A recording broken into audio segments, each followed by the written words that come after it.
Hi friends, welcome to Shri Vidya Dovari channel. నేను పుట్టి పెరిగిందంతా Krishna డిస్టిక్నండి. Marriage అయిన తర్వాత నెల్లూరు వచ్చాము.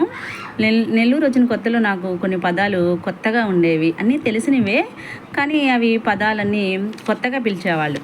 అవేంటో మీకు చూపించాలని ఈ వీడియో తీసినాను, ఫన్ కోసమే ఫ్రెండ్స్.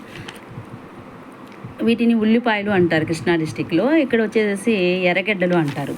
అలాగే వీటిని మా కృష్ణా డిస్టిక్లో వెల్లుల్లి అంటారు. ఇక్కడ వచ్చేసి తెల్లగడ్డలు, తెల్లపాయలు అని పిలుస్తారు. వీటిని బంగాళదుంపలు అని పిలుస్తారు. ఇక్కడ వచ్చేసి మన నెల్లూరులో ఉల్లగడ్డలు అని పిలుస్తారు. అలాగే తోటకూరని ఇక్కడ మన నెల్లూరులో తోటాకని, పెరుగు తోటకూర అని పిలుస్తారు. వీటిని మా సైడు వేయించిన శనగపప్పు అంటారు. ఇక్కడ వచ్చి పుట్నాల పప్పు అని, పచ్చెనగపప్పు అని పిలుస్తారు. అలాగే ఇంకా కొన్ని పదాలు ఉన్నాయి ఫ్రెండ్స్, నాకు భలే తమాషాగా ఉంటాయి. వచ్చిన కొత్తలో నాకు అలవాటు లేక కొన్ని అర్థమయ్యేవి కాదు, తర్వాత నిదానంగా అలవాటు పడ్డాను.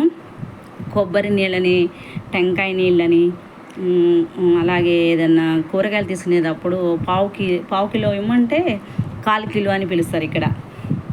అలాగే పులిహోరని పులుసన్నం అని, అత్తయ్యని అత్తమ్మ అని, అన్నయ్యని అన్న అని, ఇలా రకరకాలుగా పిలుస్తారు. భలే ఫన్గా ఉంటుంది నాకు, ఎందుకంటే మేము కొత్త కాబట్టి నాకు వచ్చిన కొత్తలో అలా అనిపించేది. అన్న అని, ఇక్కడ మన నెల్లూరులో అందరినీ అన్న అని, అక్క అని, మామ అని భలే ఫన్గా ఆప్యాయంగా పలకరిస్తూ ఉంటారు. ఇప్పుడైతే నాకు అలవాటు అయిపోయింది. నాలాగా మీరు కూడా ఎవరైనా ఇలా ఫేస్ చేశారా? ఇలాగా కొన్ని పదాలు అర్థం కాకుండా ఉంటే కామెంట్ సెక్షన్లో కామెంట్ చేయండి.